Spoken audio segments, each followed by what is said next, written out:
So good morning, everyone. The clock at the Turku Cathedral strikes 10:30, so we can begin the UBC Talks webinar about funding for innovative and climate-smart cities.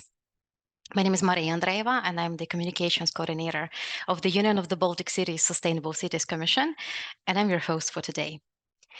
I'm very excited about today's special edition webinar, which we have the pleasure of organizing together with the Interreg Baltic Sea Region program. And as you probably know, this is a funding program which offers, however, more than just money. And in our secretariat, Interreg funding is seen as one of the most principal tools that allow us to support our cities in becoming sustainable and climate smart. And we will use this 90 minutes today to try and convince you about the benefits of starting a transnational project. And we will introduce the available funding to do so. But first, a little bit about the context of today's webinar meeting. This is a part of the UBC Talks series organized by the Union of the Baltic Cities, the leading network of cities in the Baltic Sea region. UBC today has over 70 member cities, including associated members from Ukraine. And we, the network, support the knowledge and practice exchange among our member cities. By creating platforms to connect, UBC is working together to support smart, sustainable, and safe local development. The network has over 30 years of experience, and it functionally operates through 8 thematic commissions, each addressing a specific side of the city life, be it education or youth involvement, safety, health, innovation. And in the Sustainable Cities Commission, as the name suggests, we look into the environmental aspects of sustainability. And our secretariat is hosted in the city of Turku in Finland. So in our work in the Sustainable Cities Commission, we look into different ways of supporting cities on the journey towards being sustainable and green. And our activities include enabling cities to exchange experiences, and we provide them tools and measures for action and tools for monitoring the progress of these actions. We communicate the results to different target groups and different policy levels. And we also manage and participate in projects developing urban sustainability. What we also do is we coordinate the UBC Sustainability Action Program related to the whole UBC network. So this Sustainability Action Program is the guiding document for our work, and the current edition has a time span for 2022-2030. This document, which has been redeveloped every 5 years before, this document is a result of the close collaboration with our member cities, as it collects the signals from our cities on their needs and challenges and current and upcoming trends. The program narrows all of these trends down to 5 specific topics, which are seen as most important spheres for the sustainable development in this decade on the local level. And these topics are water, mobility, energy, biodiversity, and resource efficiency. And in addition to these topics, there are also horizontal issues that are recognized along all of these topics, such as climate change. And as I mentioned already, for our secretariat, projects are one of the key tools to implement the ambitious goals set for 2030. And projects allow cities to test innovative solutions before launching large-scale investments to make sure that those could be actually implemented in the most efficient way. So these projects for us are also tools for engaging citizens and directly exchanging experiences with other municipalities. And I did some curious math before this webinar, and we currently participate. We have a pleasure of participating in 8 projects within Interreg Baltic Sea region in different roles. But naturally, we don't do it just for ourselves. We do it for our member cities and for the benefit of the member cities. And in these projects, there are around 20 UBC members directly involved as partners or associated organizations. And in every project constellation, we aim to multiply this project knowledge and transfer it further to all our members, all 70 plus our members. UBC Talks format, where you're currently at, this is one of the learning platforms that we have launched a couple of years ago. It is a regular webinar series with 90 minutes interventions. Each of the webinars look into the specific different aspects of local sustainability. This year, in 2024, we plan to have 5 editions of these webinars, so I warmly invite you to check our website and social media and considering registering for them all. And I am at last happy to introduce the agenda for today's special edition. We're hosting today several experts from the Interreg Secretariat, along with a member of the monitoring committee of Interreg BSR and 2 projects. So we have different stakeholders here ready to talk about different benefits that international funding can bring for cities. On a practical note, throughout the webinar, the attendees will not have an opportunity to speak, unfortunately. However, at any point you get a question, you're most welcome to send it through a Q&A box that you should be able to see on your screen. And we will be taking the questions submitted through this box at the end of the webinar. Or if it's some technical inquiries, I think our experts can also type the answers directly. So we'll try to take all of your questions. The recording of this webinar and the presentations will be available on our website latest next week. And well, this is probably the time to start the discussions. And we begin today with 2 representatives of the Interreg Baltic Sea region. And I have the pleasure to invite to this virtual stage Ms. Monika Cholewczyńska-Dmitruk from the Marshal's Office of Pomorskie region, a member of Interreg Baltic Sea region monitoring committee from Poland, and Mr. Ronald Liske, director of the Interreg Baltic Sea region managing authority joint secretariat.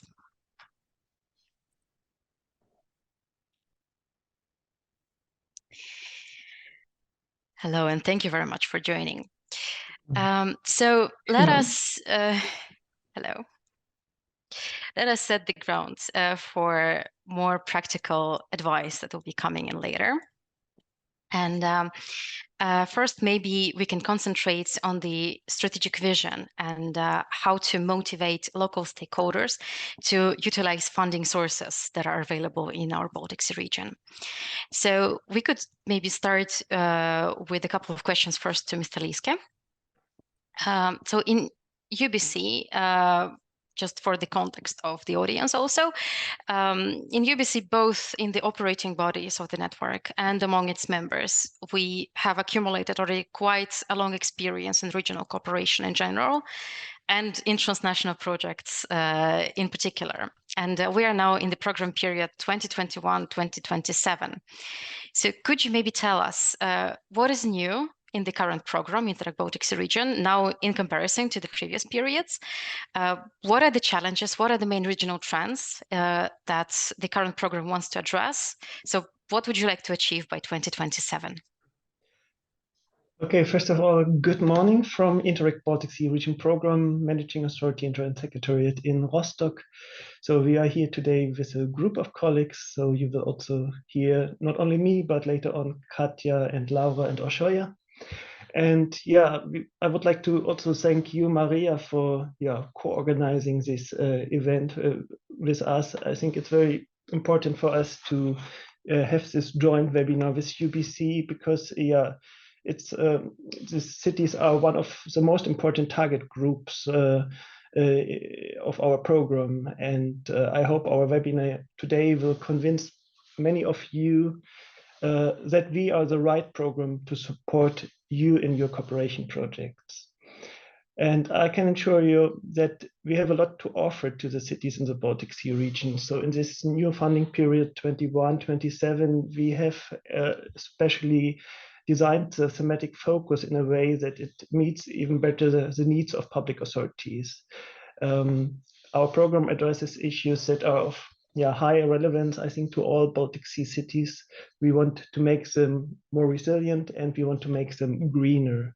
And in particular, maybe to become a bit more concrete. So the innovative society priority is based on a very wide definition of innovation. So making cities and regions more resilient is the underlying goal, but it's not only about here helping businesses to develop and innovate, but it's also addressing societal challenges and public services that make places more resilient.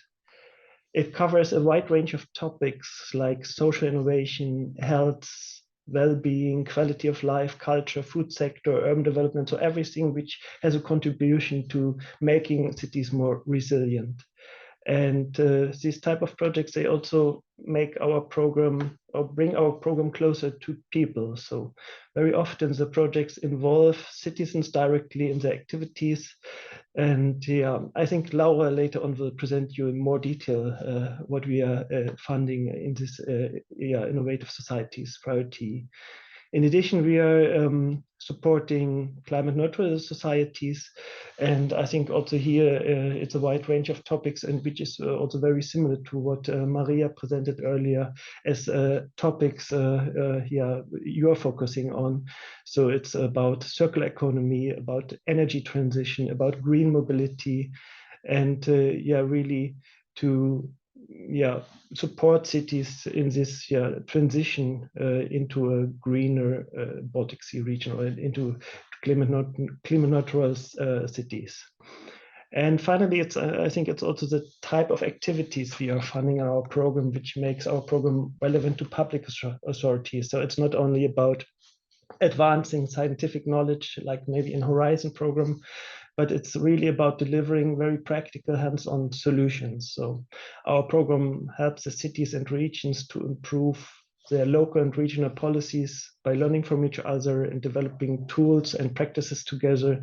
And especially in our core projects, we have put this practical testing of solutions at the heart of the work plan. So yeah, every core project is expected to implement pilots and really test concretely the solutions. Maybe so much to this first question. Giving back to you, Maria. Thank you very much. Nothing is too much, because this is these are the important words justifying what we all do together in this region, that we try to achieve the green transition, that we try to combat climate change. So thank you very much for highlighting the topics that the program is looking into. I think it's all very relevant for the cities in this region. And maybe the second question I'll ask about related to the capacities. So the decision on joining or not joining project cooperation for some cities might be based on their resources, especially when we look into the small and medium-sized cities, which are quite common in this region. At the same time, at least us, we in our secretariat, we have noticed that there has been an important step taken in the program. The program managed to make this call much more tailored for cities, and its processes are significantly simplified. So it eventually leads to the lowering of the threshold for the cities to apply. Could you please elaborate on the simplified procedures in the new program, and maybe, well, you already explained why it's important for cities to join, but maybe just to highlight what the cities can get out of it, and why should they join? Yeah, I think thank you very much also for your feedback, that you have noticed that our program has become simpler and easier to manage. I mean, this has been a discussion for many decades about bureaucracy and how complex this international cooperation in Interreg is. And yeah, luckily we made a big step now in the program, and also thanks to the framework conditions offered by the European Union. So we have introduced now really a wide range of simplified cost options. I think this is really at the core of simplification. And so just to name the share, so in the past program we had roughly 10% of the cost reported as simplified cost option, and now it's more than 80%. And so it makes reporting much quicker, so many of the reports can be submitted to us without any additional verification from national controllers. And so yeah, we see that it significantly reduces administrative burden and speeds up payments. Another thing we have introduced are the small projects, also to lower the threshold to get involved into our program. And the small projects are simplified in the structure, and they completely operate based on these simplified cost options.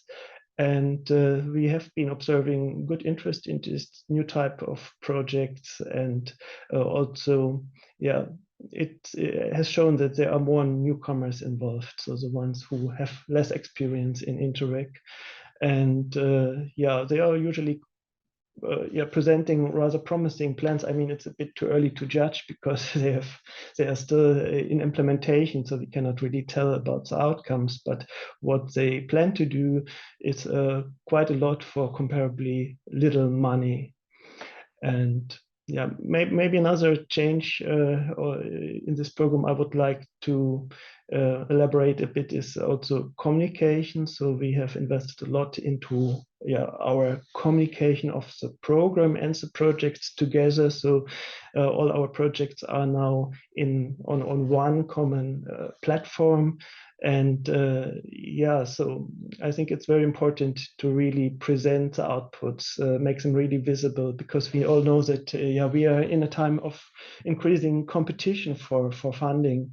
And so really we have to prove that the money invested in Interreg is really worth the investment. And so discussion on future program after 27 has already started on a modest level so far, but I think it's very important now that we can show that all these projects create make a difference and an added value. And so we all together have to convince EU politicians then that this is worth investing also in the future. Thank you very much. This is the most encouraging words, and also I think encouraging for the cities who might not have had the joy of participating in this transnational collaboration, that now you can just focus on your project, and there is a strong support from the funders' side. So you're not alone on this journey either. Thank you very much for these very encouraging words. And I think we can also now turn to Ms. Cholewczyńska-Dmytruk with a unique opportunity to look through the prism of the monitoring committee. Welcome. Welcome, everyone. Good morning. Good morning. So for the first question, I will maybe concentrate on green transition. We know that many cities of our region, not only UBC members, are working on the green transition. They have high ambitions. They prepare sustainable energy and climate action plans. They're localizing UN Sustainable Development Goals. They are mission cities. And we're extremely happy when we get to see sometimes that it's external funding that provides cities an opportunity to fulfill this ambitious strategic goals, when this interest match interest of the city to be ambitious, and the funding programs providing the resources for this. So what do you see as the role of Interreg Baltics Region program from the regional perspective? What opportunities does it provide from where you stand, where you work? Yes, thank you, Maria. Thank you also for inviting me to this event. In our region, we have the, do you hear me well? Yes. In our region, we have Regional Development Strategy 2030 and 5 sectoral strategic programs dedicated to areas like social issues and health, economy and tourism, mobility and environment. And the list of strategic projects, operations, is attached to every above-mentioned programs. These projects are planned mainly for 10 years or even longer and are very expensive. So we need funds to finance all those actions in the region. And we divide them into sub-projects, single parts, and submit applications to Interreg programs or regional program or other financing mechanism. And I will present you one example which we implement at the moment. by our region, and is implemented by our region itself, and is related to the support of small and medium enterprises, as also strategic operation listed in our regional program dedicated to economy. And we use the funds from Interreg to gain, as the first step, the knowledge from experts coming from European regions, and who already offered support to SMEs in willing to take part in international programs. After such exercise, we submitted the regular project to the second call under Interreg program, and we started the 4 years project, which was approved. And the general aim of this project, this regular project, is to prepare and test a new range of services for small and medium enterprises in preparing project for Interreg or Horizon Europe or other international mechanism or program, which is offering the finances. The second example I would like to present to you is coming from local perspective, and it's coming mainly from Gdynia city. Gdynia wanted to develop the sustainable public transport network, and they used also Interreg funds to do this step by step. So first of all, they prepared a project financed by Interreg Central Europe, so another transnational mechanism and program, and they launched the actions to optimize the energy consumption in trolley buses transport. Then, from national funds, they bought the zero-emission buses and trained the drivers. As the third step, they use another edition of Interreg Central Europe program, and they allowed, this grant at that moment allowed the city for purchase and installation of energy converter that had transferred unused braking energy of trolley buses from the grid to power the trolley buses depot.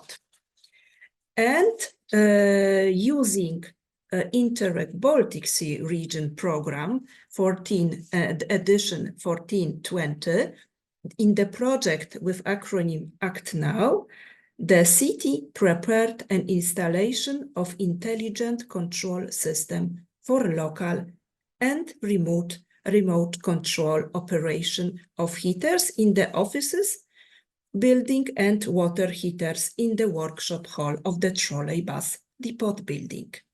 And they also used the grant from Interreg Baltic Sea Region program to replace traditional lighting with LEDs in the workshop hall. I see also the benefits for cities coming from Interreg program, and there are many benefits, but I will present to you those which I found most important. So you can invest in, this is the long-term investments in your human capital, in your organization on local level. You can also pre-invest, you can prepare pre-investment stage using the funds from Interreg. You can test also interesting investment solutions or people-to-people actions. You can also create a complementary projects using different sources, financing sources. One of them is also, of course, Interreg.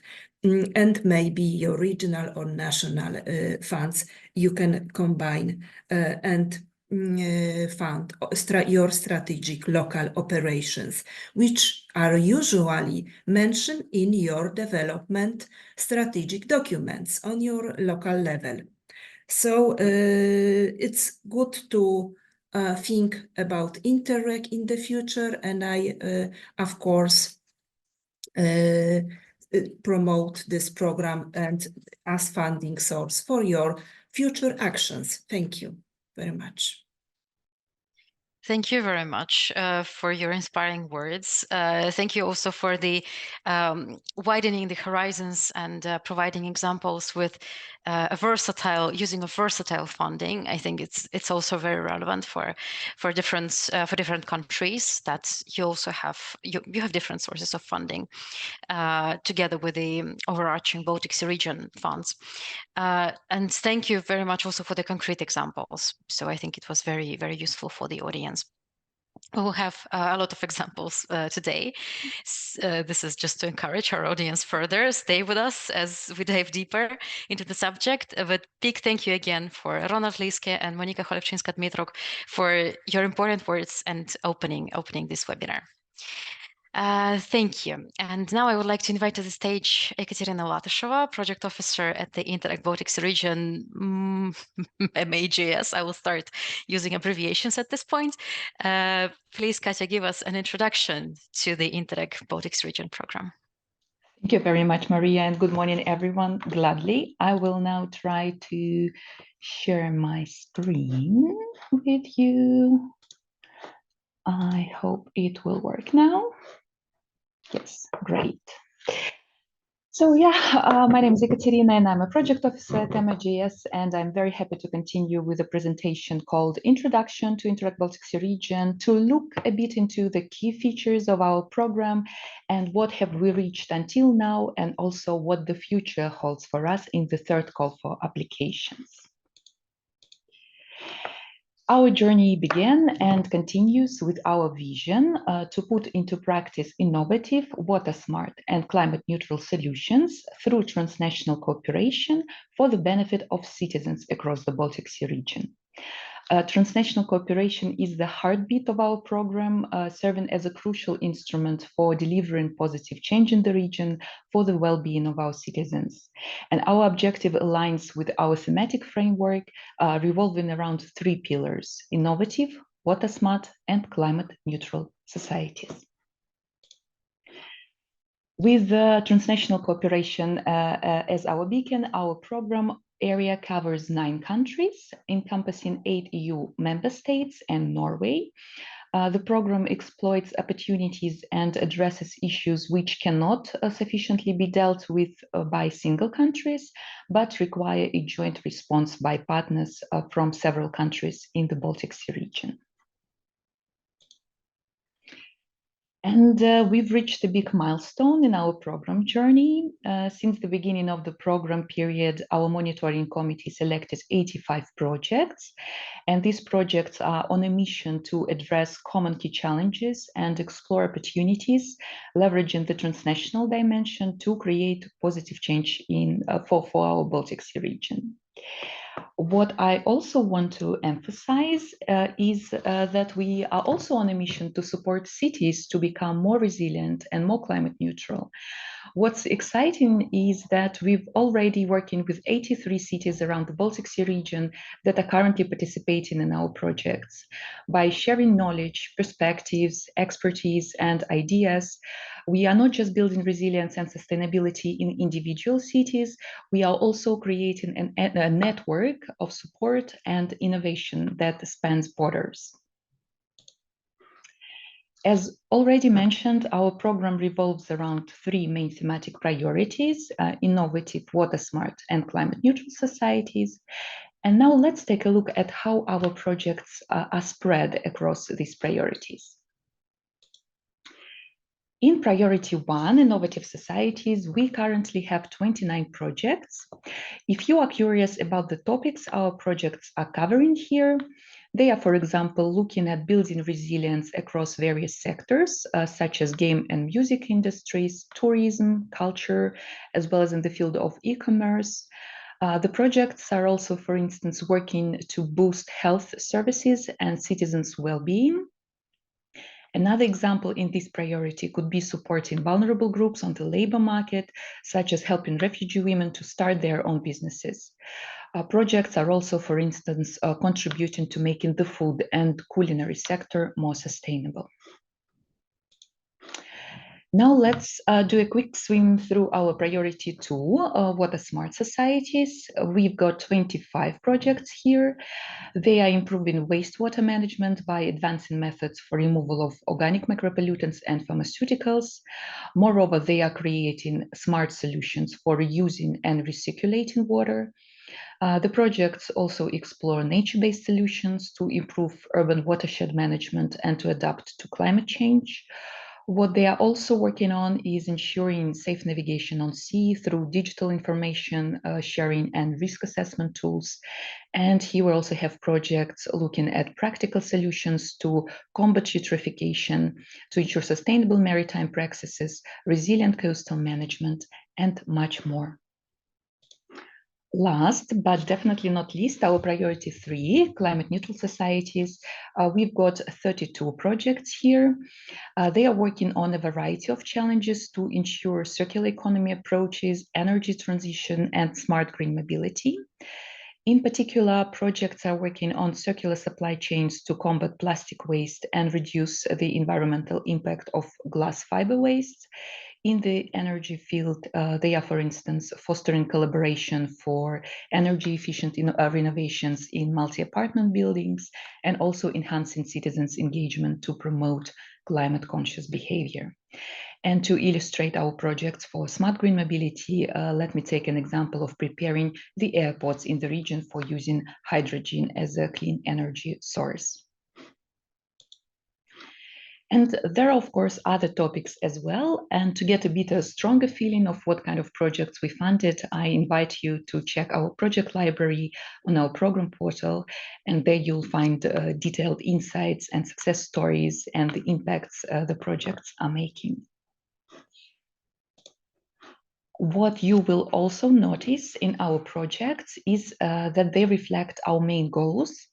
First of all, they support transition, a transition towards greener and more resilient economies and societies. And here I would like to highlight the role of societies. Social aspect and well-being of citizens is crucial here. So it is not merely about economic development, but equally about fostering the well-being of our citizens and communities. We are dedicated also to helping public authorities, ensuring that they can meet the diverse needs of communities and companies. And while our doors are open to a wide range of organizations, we recognize the key role of public authorities in igniting change in the Baltic Sea region.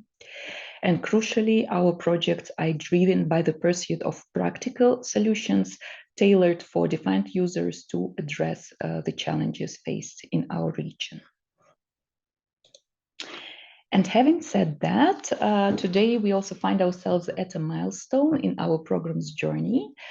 We've taken a snapshot of what has been happening during the last 2 calls for funding, and now we embark with you on a new adventure. 1 month ago, we launched our 3rd call for applications, and we are eagerly looking for your remarkable ideas to contribute to the region's sustainability and resilience. Now it is a chance for you and for us to join our expertise and our forces to shape the future of our region. And you might be wondering at this point, what's different this time around? Well, you've already seen a glimpse of our project portfolio. We are quite advanced in our program journey. And now we are on a mission to strengthen topics that might be until now underrepresented and align ourselves even more closely to our objectives. So for this new call, we are opening the gates for priority 1 and priority 3. For this call, we will not offer funding for our priority 2, water smart societies. In priority 1, innovative societies, we have a number of topics that we especially encourage, yet all other ideas relevant for this priority are also welcome. For priority 3, the situation is a bit different. Here we want to see applications addressing climate change. So make sure your proposal takes climate change into account. And my colleagues will delve deeper into a specific focus for each priority. So this is something you do not want to miss. Please stay tuned, stay with us. Another heads up in this call, this time we are exclusively welcoming co-projects. Let me briefly remind you about the key features of co-projects. They are designed to deliver practical solutions for the region's challenges. These projects go beyond ideation. They actually test and pilot solutions, ensuring they are ready for implementation. The implementation period is up to 36 months, and there is no limit to the budget, but it has to be proportionate to the activities planned. So it is all about putting our focus on those initiatives that bring practical solutions to the forefront. What I also want to share with you now is actually how much funding we have available for each priority. In priority 1, we have 13.7 million euro ERDF. In priority 3, 27 million euro. Also, a special call out to our Norwegian partners. Your involvement is crucial to our success. You have 1.1 million euro available of Norwegian national funding. So taking into account that our average project budget is around 2.5 million euro, we expect to fund around 5 projects in priority 1 and 10 projects in priority 3. And with this crucial information about the budget, I am ready to finish my presentation. Thank you very much. Back to you, Maria. Thank you very much, Katja. All very useful information. And now that we know what the funds are and how many projects will get funded, how to better spend this money and what to focus on. Our next speaker, Laura Ligazzolo, program manager at MAGS, are warmly invited now to share how can cities become more innovative. Please, Laura, the stage is yours. Thank you. Thank you very much, Maria. We already heard from you, indeed, that several UBC cities are already partners in the projects within our program. And the new call for core projects, which was open on 17th of January, provides further opportunities also for you, cities, to cooperate with other organizations and institutions in the Baltic Sea region. So there is a chance to take, and that's why I'm talking to you today. I'm Laura, and I work at the MAGS of Interreg Baltic Sea Region program. Today, I will explain to you the thematic priority 1 within our program and the related specific focus that the new call is given. In this way, you should at least get some hints on the topics which could receive funding with this new call. And who knows if this will spark some project ideas in your mind. That's what we hope. So, priority 1 within our program is dedicated to innovative societies, as we already heard. This is, let's say, so-called the umbrella topic under which 2 more specific program objectives are framed. Program objective 1.1 is for resilient economies and communities, and program objective 1.2 is for responsive public services. So, why do we have the program objective 1.1 for resilient economies and communities? So when the program was discussed among the participating countries, it was highlighted the need for increasing the Baltic Sea region preparedness to major external disturbances. And these disturbances create a new socio-economic situation in the region, and strategic decisions are requested to adapt to them. If now I just really mentioned the pandemic and the war in Ukraine, probably I do not need to add any more words, since you will immediately understand how such major disturbances set a challenge also for the Baltic Sea region and the cities in it. Let's also think about how globalization brought a stronger dependency of the region on global developments. And in recent years, these dependencies turned into some areas into threat. So within our program objective 1.1, the aim is to support projects that enable the Baltic Sea region's economy and societies to avoid unwanted external impacts, and especially to withstand them and recover quickly from them. In this respect, it is crucial to find the right balance between global and regional supply chains. It is necessary to reinforce the region capacities for smart specialization, not only in capital cities, but also in more peripheral territories. It is crucial to improve the region competitiveness by supporting collaborative ecosystem for innovation. And last but not least, it is central to increase the engagement of social partners. This aspect is pivotal because within Program Objective 1.1, not only resilient economies are in the spotlight, as you heard, but also resilient communities. And I guess it is no surprise for you if I say that local public authorities play a key role in shaping the communities in cities to be more resilient. So this is, let's say, an overview of Program Objective 1.1. And let's now take a look at our Program Objective 1.2, which is dedicated to responsive public services. So public services are directed to all of us to respond to our needs. And within this broad field, I could mention, for instance, healthcare services, social services, as well as services related to urban planning. Even here, your role as cities is key. So let's take a look first at the challenges that the program identified concerning public services in the Baltic Sea region and that projects could address. So first, there is a need to improve public services despite budgetary constraints. Then public authorities often lack tools to identify residents' demands, and they also lack the ability to interpret these demands and respond to them. In addition, tools to evaluate the successful solution in terms of public services planning and delivery are often lacking. Another big obstacle lies in the organizational culture within the public sector. And here we refer to strict rules that often hinder changes and limit the modernization. Then, when it comes to public services, it is also hard to keep with the pace and rapid developments of new technologies. And again, engaging residents in the improvement of public services planning and delivery is still something which only few authorities have experienced. However, this is crucial in order to adjust the services to the specific needs of residents, especially when considering different territorial and demographic development. Another challenge which our program aims to address is that of coordination between public authorities and specialized agencies or service providers, which are actually in charge of the delivery. And related to the coordination issue is also the issue of interoperability between public services. So within Program Objective 1.2, Responsive Public Services, the program wants to make a step forward for more effective services.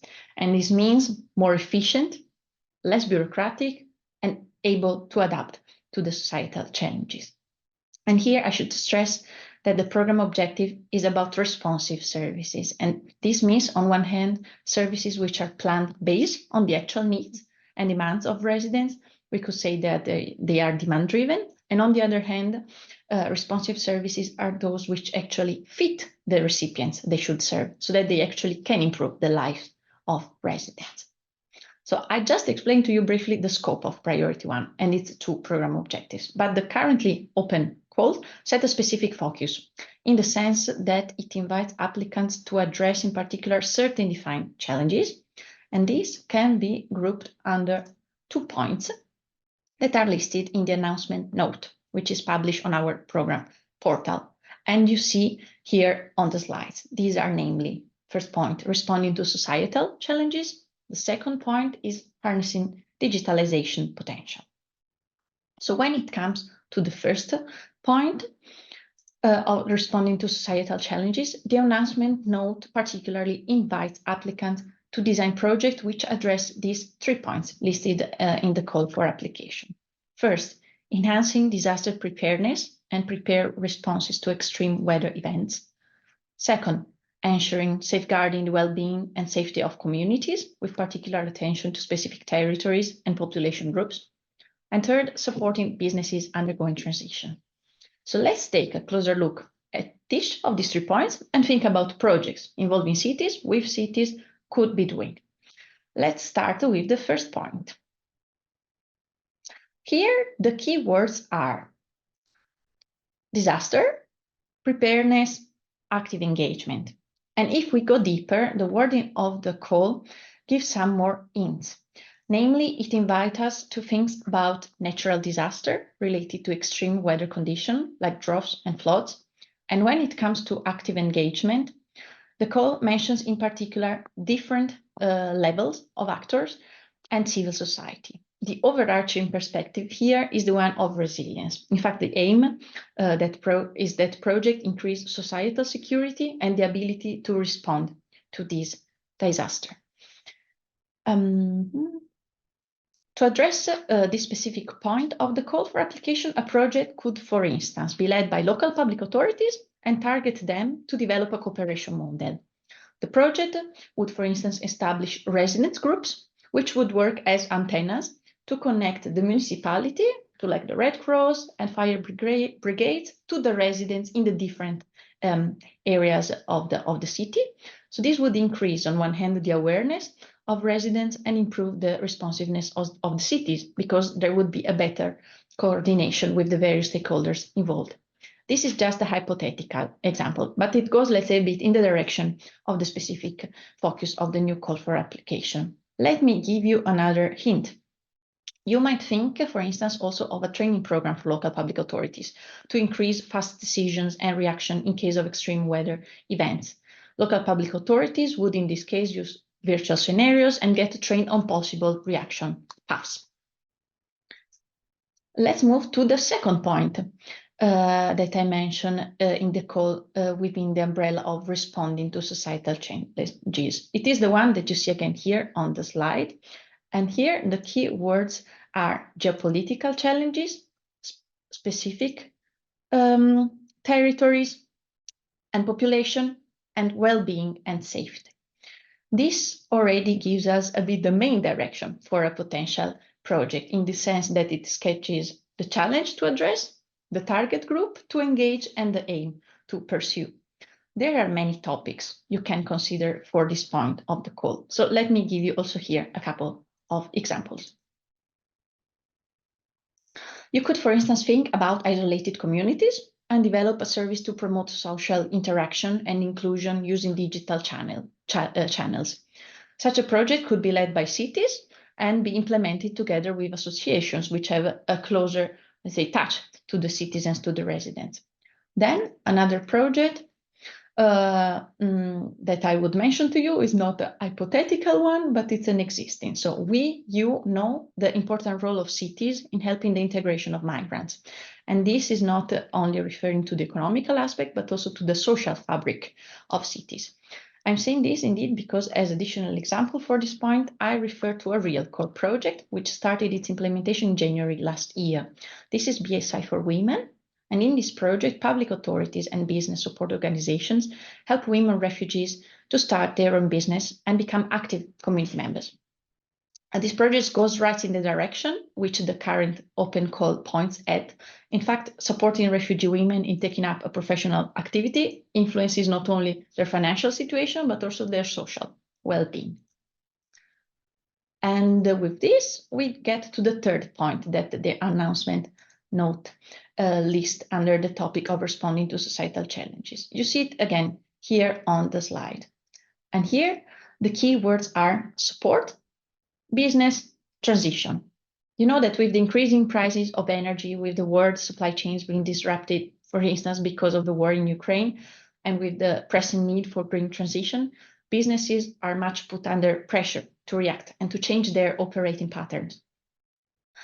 The now open call indeed stresses the importance of reducing the dependency of the Baltic Sea region on global supply chains. And this implies that the regional supply chains should be strengthened. And the call also mentions the specific sector of cultural and creative industries. But again, do not think that this is the only relevant sector for which the call is open. To give you a bit more, let's say, a concrete idea of what a project could do to address this specific focus of the new call, I would refer again to an existing core project, whose name is BSR Go Abroad. This project aims to increase the resilience of microenterprises in the Baltic Sea region and of the region as such. So this will be done by providing microenterprises with the knowledge, tools and networks to execute effective internationalization strategies and build a stronger local value chains within the Baltic Sea region. So this project is not led by cities and public authorities, but please do not exclude this point as potentially relevant for you. For sure, you can reflect on what your municipal departments and offices could do directly to support businesses undergoing transitions, for instance, through innovative public procurement, and also do not exclude, for instance, the role that cities can play in redesigning smart specialization approaches or in facilitating a better connection between regional innovation systems. So we mentioned before that the new call particularly invites applicants also to address the challenge of harnessing digitalization potential and lists two possible directions related to this. You see them listed here on the slide. The first one is introducing state-of-the-art technologies and tools in the management of public services. And the second point is deploying digital monitoring to identify challenges and enable more rapid and effective responses, for instance, in the field of biodiversity and climate change. Also here, let's take a look at each of these 2 points and think about what cities could do being involved in these topics. So with the first point, here the key words are public services and state-of-the-art technologies.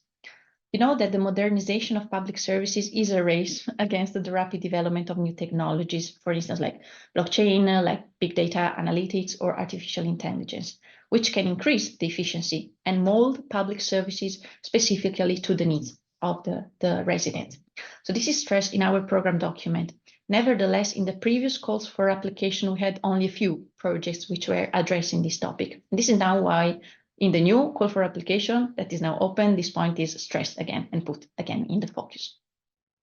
So the wording of the new call refers to the example of smart health solutions or inclusive social services. And these are just examples. In fact, employing technologies in public services provision has the potential to increase both the efficiency as well as the responsiveness of these services. And these extend beyond the health services or social services only. Thinking about potential projects addressing this specific focus of the call, I could refer to cities making use of data models to enable a more personalized approach in public services delivery. So this could be employed, for instance, in relation to home care services. Another example, cities could integrate artificial intelligence in planning the provision of a given service in order to make the service more effective and reduce the costs related to it. We already saw before that in the new announcement note for the challenge of harnessing digitalization potential, another specific point is indicated, and you see it again here on the slide. Here, the key words are digital monitoring and enable responses. It is clear that the focus then is on digital monitoring, which could help to identify challenges more easily and to respond to them more quickly, perhaps, hopefully in a better way. The specific field of biodiversity, the specific field of biodiversity and climate change are brought as examples of areas in which digital monitoring system could be deployed. And let me give you an example also here. A project could bring together municipalities to exchange experiences and harmonize digital data collection systems. So the monitoring system could focus on data related to natural disaster and infrastructure failures. In this case, the effective monitoring and data sharing could allow a better understanding of the risk and a more efficient coordination among cities in order to respond to this. So I hope that after this quite dense presentation from my side, you got a bit more insight into the focus of the new call and have a bit of understanding of what it is about.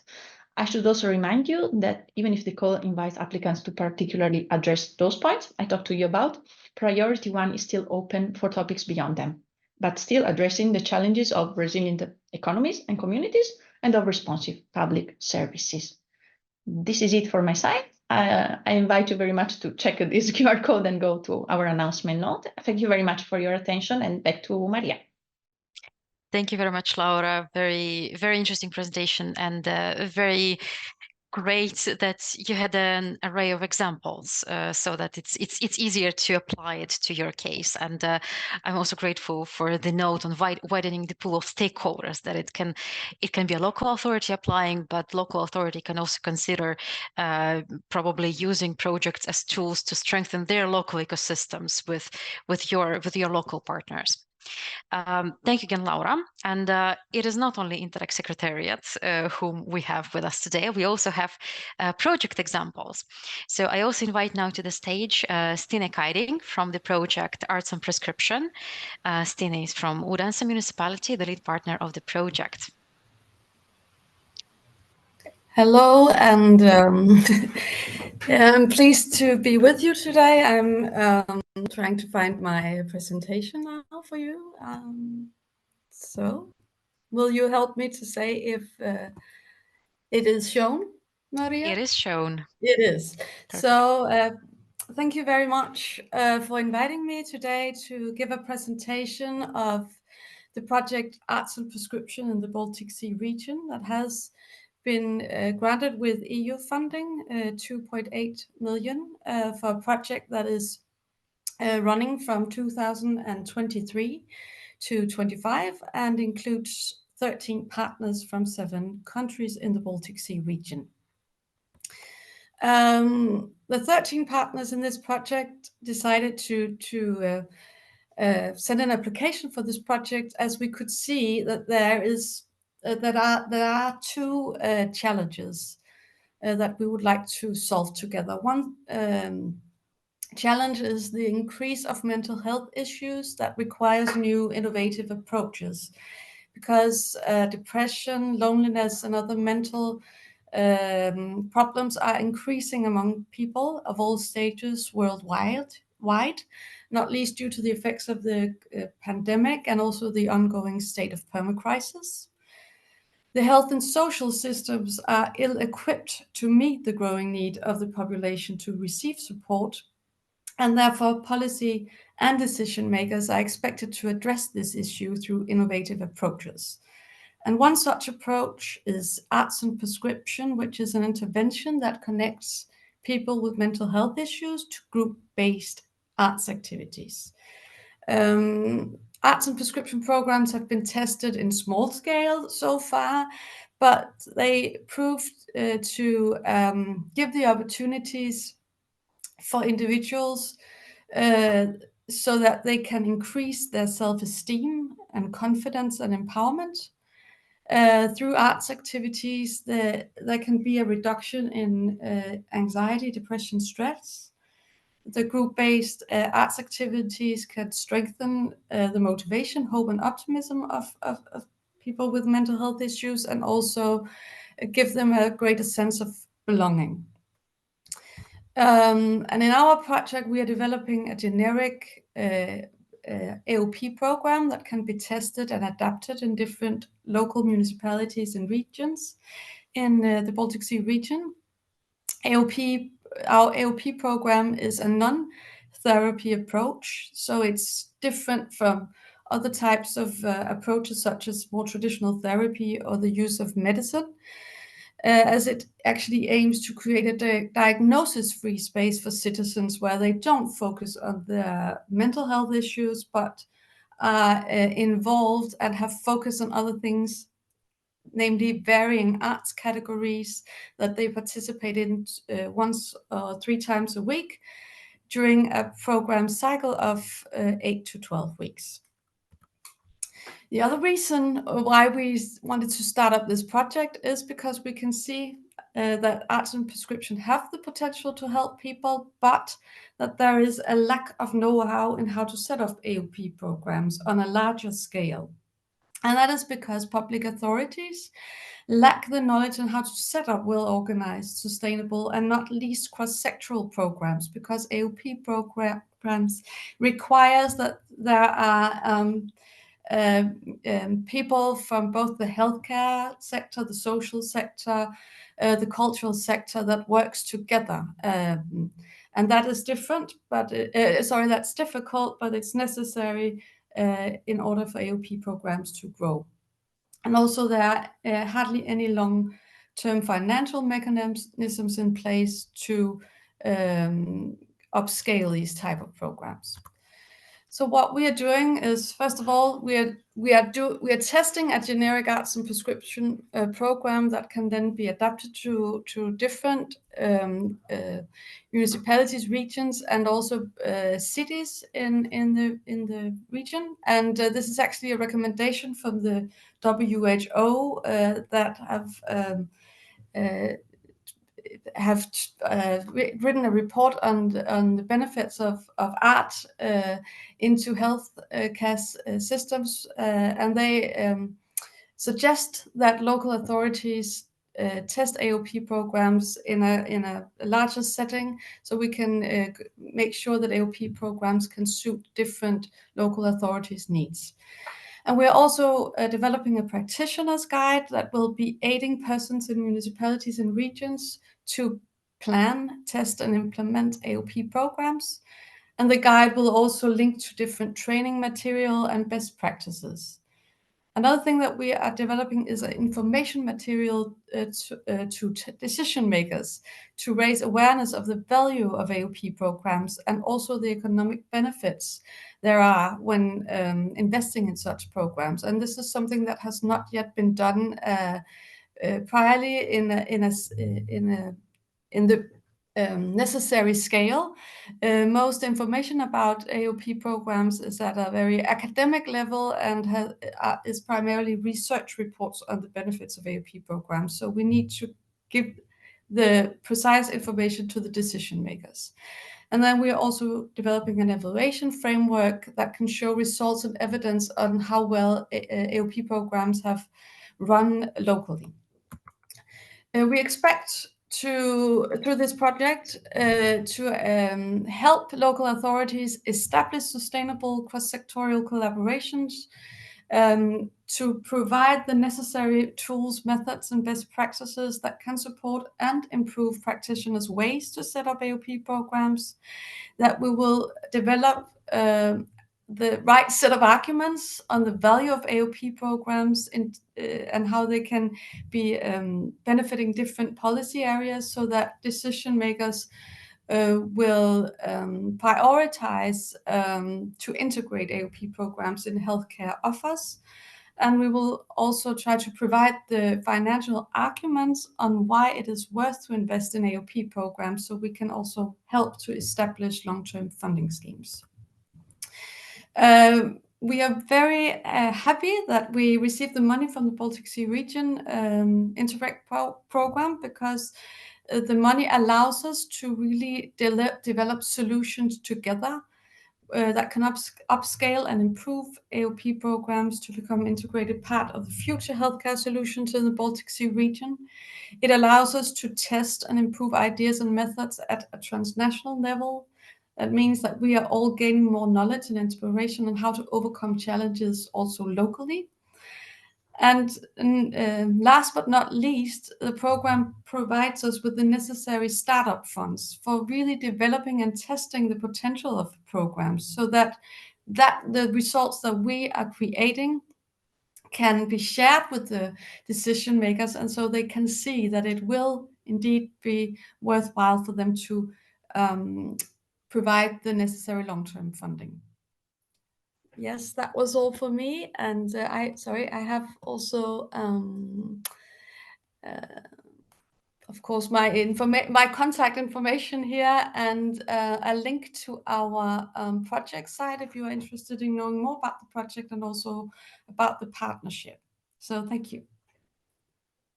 Thank you very much, Stine. Very, very interesting to get to know more about this project. And of course, this is a very important topic, and very important also way for community building. So thank you very much for sharing this inspiration with us. And now we know where to follow on the website. Thank you. So our next stop now is climate neutrality. I welcome to the stage Ursula Schulz, Senior Project Officer at MIGS. Please tell us everything that you know about the, yeah. Thank you, Maria. I am also about to share my presentation. Please tell me if it worked out, and this is the presentation in the right? Yes, Let's see. all seems correct. Okay, so good morning, everyone. Thank you, Maria, for the opportunity to talk to you about the program's priority climate neutral societies today in the context of cities and climate neutral cities. And yeah, program definitely sees cities and local authorities as excellent catalysts for transitioning the whole region to a greener Baltic Sea region. And Maria mentioned as well that there are a number of national and regional, also EU strategies that that are adopted and need to be then translated somehow to this local level. And at the end, we require local action for them to fulfill those needs. And we see that Interreg comes into the picture at exactly that stage, because we invite you, actually require you to work across borders together with authorities who are really on the ground, often, not necessarily only, but it is Interreg definitely a very good tool for this. So you will learn from the variety of perspectives. Also, as Tina mentioned, you can test your solutions, so you can see what works and what doesn't work with the help of those people who have to then make the decisions. So we think that it is really the perfect place to start, then afterwards scaling up, let's say, solutions that will bring the big steps. And I hope that today's session will inspire you to apply in our new call in climate neutral societies. But before I go into the let's say the details of the call, I will keep a little bit of attention, and just like Laura, I would like to present you briefly our program objectives. And I have to move now over here. Yeah, so our program priority is built around 3 objectives: circular economy, energy transition, and smart green mobility. And you see that all of these objectives align well with the needs of the cities in the context of becoming climate neutral. So business consumption and goods and energy are also traffic concentrated, of course, in cities, and cause huge problems of, let's say, resource management, also CO2 emissions, and so on. Cities have to respond to this and try to find solutions. So in our program, we really invite you to test ideas and solutions for your cities to become more green, more circular, more energy efficient, also more resource conscious, and then through this help the region. Okay, so we start with I will start with our objective 3.1, which focuses on systemic and holistic approaches regarding using, recycling, reusing resources, capturing resource streams, and reintegrating them into the take, make, use, dispose pipeline. This is what our colleague Hunter likes to stress a lot during our webinars. So our aim is actually to keep materials in use for as long as possible, and create circular use of resources. And this goes beyond waste management, also in cities, or it goes also beyond recycling. It includes digital technologies. It includes business development, but not only. So you can actually think outside of the business sector. And I really warmly invite you to also stretch this community perspective of circularity and see what urban spaces can do to become less wasteful and more resource efficient. And of course, you can do this across the sector. So there is scope in the circular economy objective of ours to work across more sectors to become more circular in as many aspects of life as possible. And to give you an idea of currently running projects, some of our projects are dealing with circularity in the bioeconomy sector, and they're working specifically on business sector, trying to set up, or actually are setting up, a transnational hackathon model and creating a pool of mentoring hubs, let's say, or mentors to connect businesses across the region with the best ideas for their businesses then to be able to become more circular. Another example is reducing plastic waste in cities and in municipalities. I mean, by municipalities actually becoming lighthouses, let's say, in their everyday practices, and to stimulate the uptake of circular practices then by businesses and citizens. And then I would like to mention as third one project projects, let's say, in our portfolio that are dealing with the food sector. One of them focusing on circularity in public catering, specifically in school lunches, and how can you build up sustainable value chains within the city and the region. Moving on now to energy transition. Yeah, I mean, it's obviously the energy sector is really the biggest sector, let's say, to transform, and it has to be transformed, let's say, to be able to realize the green transition. And while there are many strategies and rules at EU and national level, we see very big potential also for cities to be part of this transition. We also see it important to find answers on the local level to these regulations, because as I said, many of these strategies will have to be then translated to the local situation, and cities will have to respond to this. And Interreg, again, here, I think it's a really good chance, let's say, to prepare yourself also strategically, and to be able then later on to find the best decision for your city. We are definitely aware that cities cannot do the energy transition on their own. So it is impossible to think that cities will now set up all the smart grids and become independent from the national energy systems and will just produce their own energy. But there is still a lot that cities can do when it comes to generating, storing, and distributing of the energy. And just to mention, let's say, how projects in Interreg Baltic Sea region are approaching this topic. One of our projects is developing a digital modeling tool for cities, so specifically for municipalities, that is collecting, let's say, existing data from the energy situation, let's say, of a municipality, and then helping them find the best strategic decisions in integrating renewable resources and storage possibilities. So you see that actually there is a very, how to say, practical side of Interreg, and also on how cities can go on the green energy transition. And then we have another project that has a little bit different focus, let's say, not so much focusing on cities, but it is about developing regional and working with the regional national authorities and developing national biogas roadmaps. But here again, of course, the cities cannot be left out, because very often they have to be involved in the strategic planning, spatial planning, and so on, to be able to identify the best possible energy mix, let's say, using biogas as one source. And finally, I would like to come to our program objective 3.3, which is about smart green mobility. What we mean here is sustainable transport and logistical efficiency, so smart, really, and green.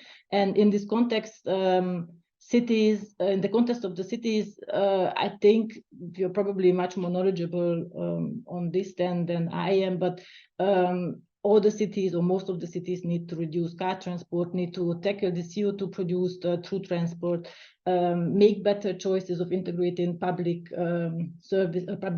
transport services, make active mobility attractive and really long-term option, let's say, for many. So there is a lot to handle, let's say, on the city level, also knowing that commuting will not just disappear by one day to another. It will just increase, and cities will have to respond to these challenges. And again, Interreg is really then a good place to start testing some of your ideas and prepare yourself. Also what was mentioned earlier in terms of strategic decision making. So prepare your staff, so you can invest in the human capacity of your decision makers to be able to respond to these challenges. And just a few examples, let's say, what our projects are doing in this program objective, so that the topic gets a little bit closer to you. It doesn't stay on a theoretical level. One of our projects is working with cities to develop strategies for maintaining active mobility level all year round steady. What can cities do? What are the challenges? And this project is trying to answer to this. And another project is exploring, for example, the possibility of air transport and how this can be integrated in the city infrastructure, easing the traffic on the road, using, for example, drones for transportation of goods.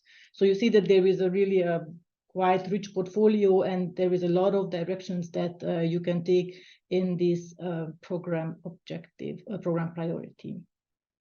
Okay, but I'm really sure that you are eagerly now waiting for knowing what is happening in this call. So in this call, our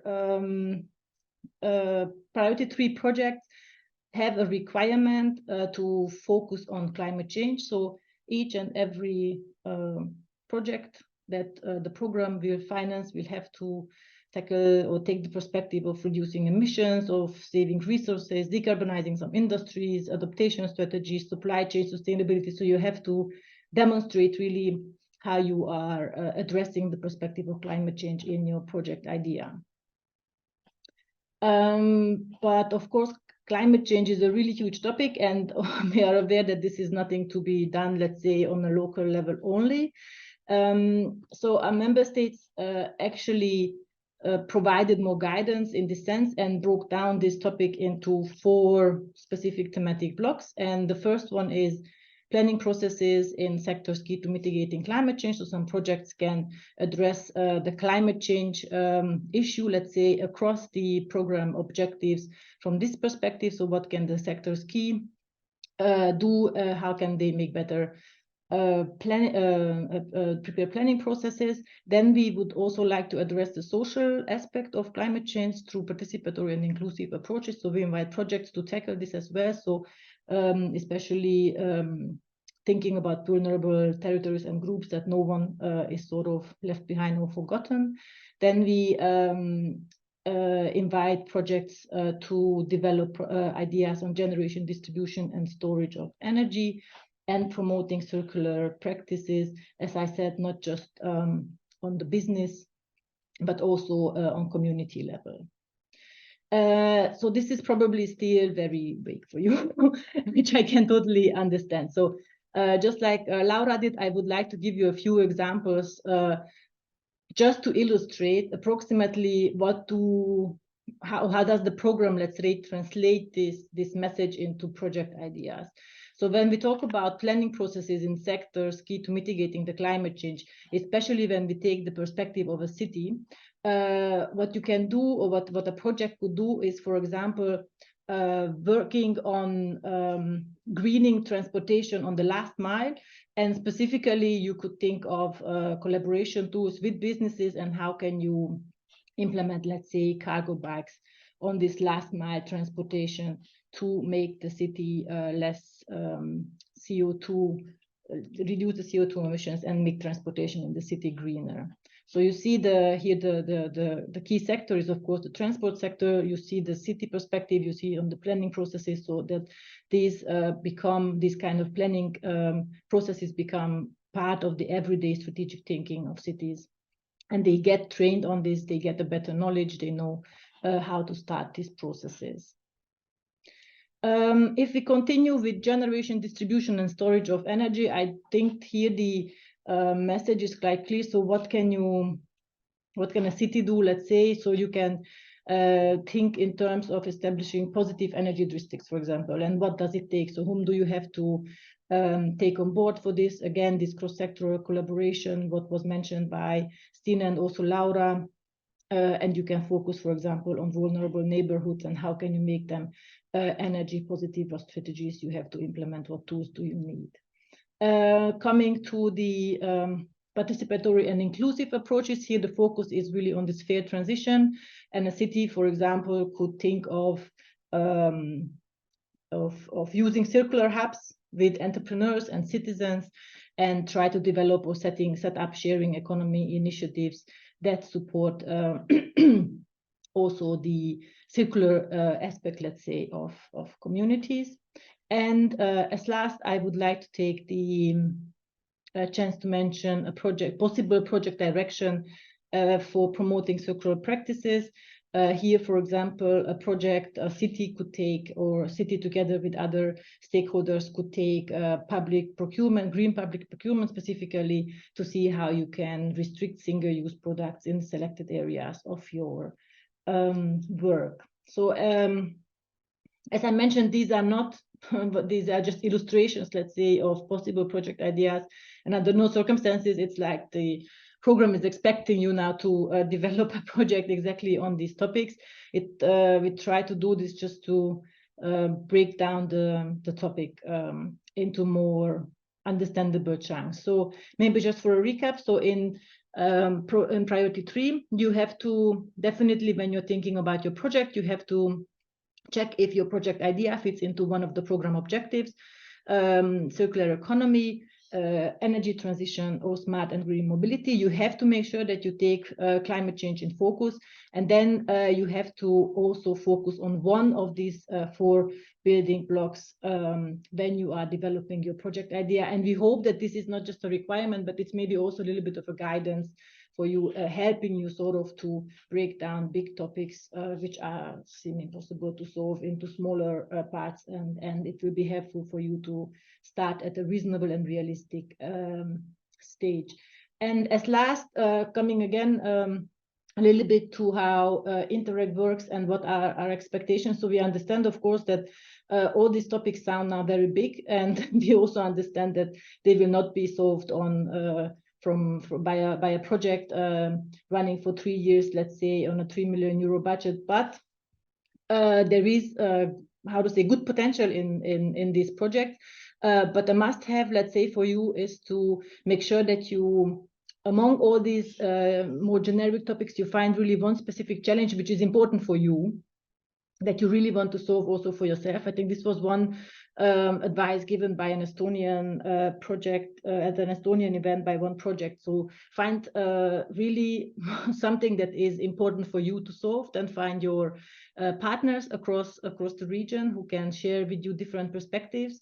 Then also see who are your target groups in terms of whom do you have to work together with to solve this problem, and whom do you have to convince then later on also to use the solution that you will be developing, and think transnationally. This means, of course, that the initial, let's say, the initial problem of yours will come maybe from a local perspective, but think how you can bring this up and work together with other organizations from the region, and also find solution then for them together, so that it can be leverage your solution also to others in the region. And I think this was it from my side, and I would give them back to Maria. Thank you very much, Ursula. Thank you for the very practical guidance, and also for introducing the objectives. And it's really great that climate change is now also at the core of the current call. Yes, and now I invite to the stage our second project pitch for today for even more depth to the subject. We have a pitch on green mobility from the project SUMP for BSR, and my colleague Ira Sibelius will introduce this, please. Ira, the floor is yours. Thank you, Maria. Okay, I try to be very brief as we are running out of time. I will give you an example about a project on smart green mobility, SUMPs for BSR, standing for Sustainable Urban Mobility Plans in the Baltic Sea region. I will jump straight into our challenge. So our challenge is that all the existing urban mobility plans are still heavily car dominated, and to cut down traffic-related CO2 emissions, we cities really need to make decisions that support sustainable mobility and especially active modes. And the other problem is that even though cities are willing to adopt the concept of sustainable urban mobility plans, especially small and medium-sized cities are still lacking skills and resources to monitor and evaluate the impacts of their planned measures. So our project aim is to increase the uptake of sustainable urban mobility plans as a strategic tool for local authorities, and especially to develop a common framework on monitoring and evaluation that would support cities in setting up their local processes. Our solution is twofold. We have a couple of more practical tools, the monitoring and evaluation framework. It's for especially for the small and medium-sized cities to systematically evaluate the mobility system, and to evaluate the success and impact of individual measures. And of course, to provide information for decision makers, funding bodies, and other stakeholders as well. We will be also equipping cities with a model for small-scale experimenting with active mobility measures to promote walking and cycling, so the active mobility. And these two practical tools will feed into our training program on sustainable urban mobility plans, in which in 5 training modules, cities will receive support for their SUMP process and guidance on how to use the project's tools and outputs with concrete case examples, and also have the possibility to exchange experiences with others. And the training program will also include an SUMP clinic that offers individual support for 10 cities in high need.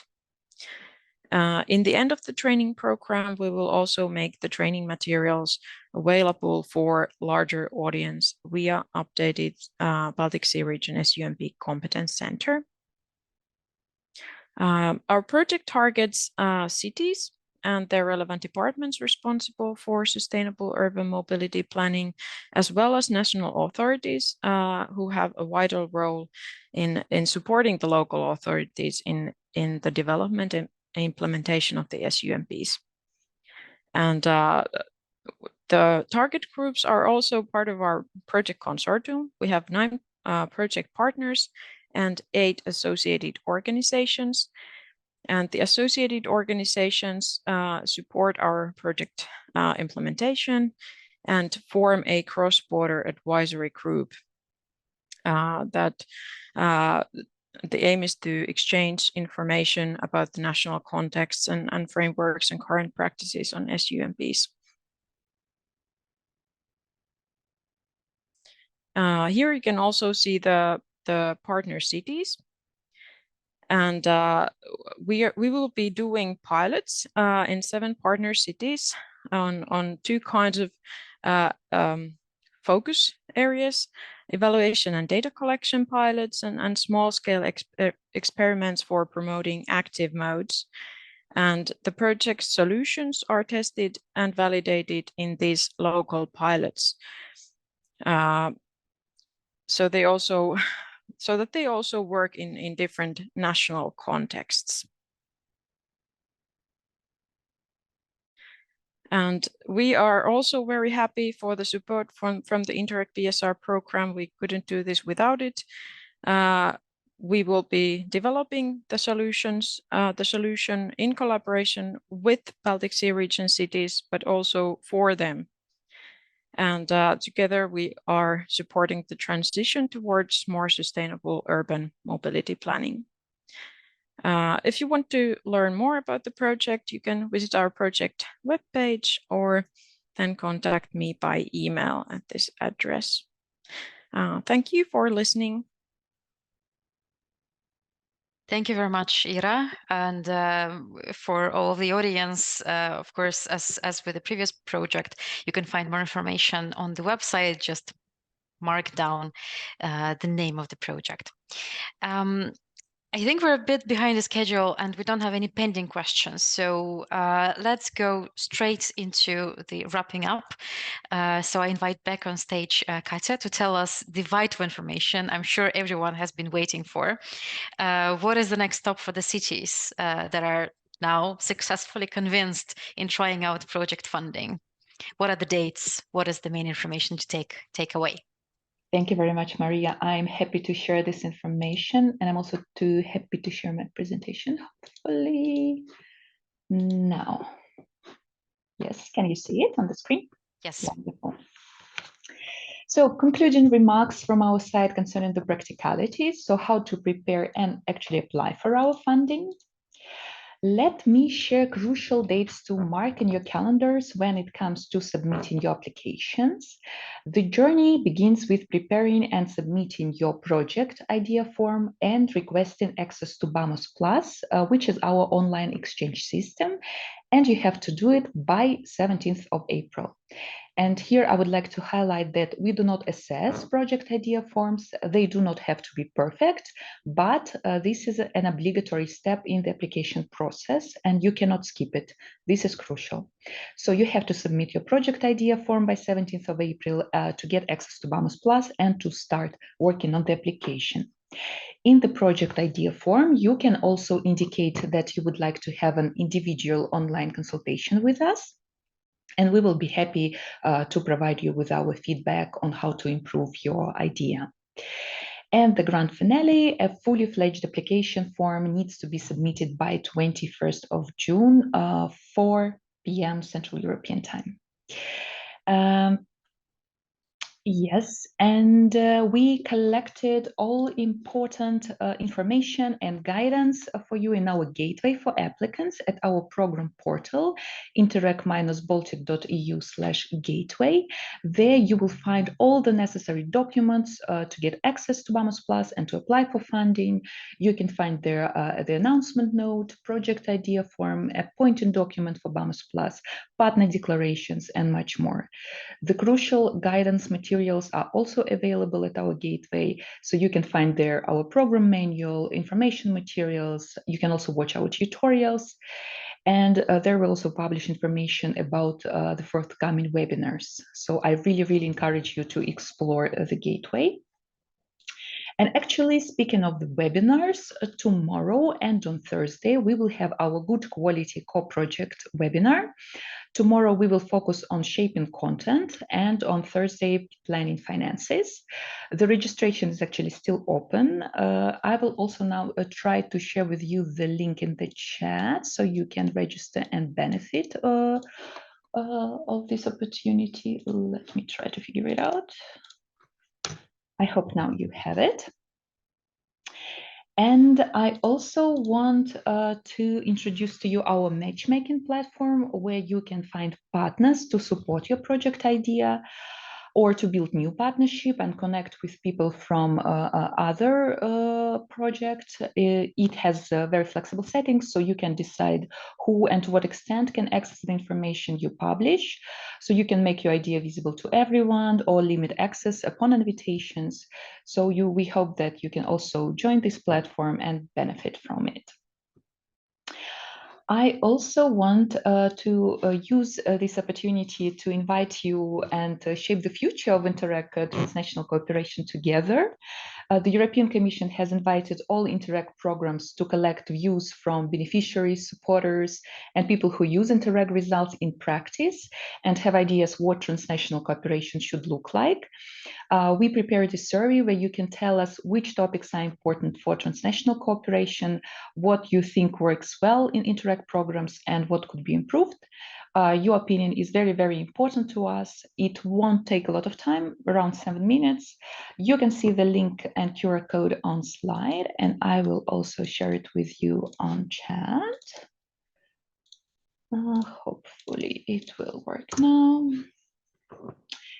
And yes, the survey is also published on our website, so you can access it anytime, and the deadline is 30th of April. And yes, I think that would be almost all from my side. Just to wrap up, a project idea form and access to BAMOS Plus needs to be requested by 17th of April. Full application form needs to be submitted by 21st of June, 4 p.m. Central European Time. All materials and templates you need is available at the gateway. And if you are looking for partners and would like to connect to other project ideas, you are very welcome to our matchmaking platform. So thank you very much, and we are looking forward to your applications. Thank you very much, Katya. And I would like to warmly thank all of the speakers today. So today we have learned about the current call for funding, about the benefits of project cooperation for cities, and we even got to influence the future of the program. How cool is that? Thank you very much once again. And as the very last parting words for our also audience, I would like to welcome you to our next webinars. What are we going to discuss there? Let's see. All of our webinars in the UBC Talks framework take place at the same time on the last Tuesday of the month. So you just need to check which month are we having them. And you can find that out on our website.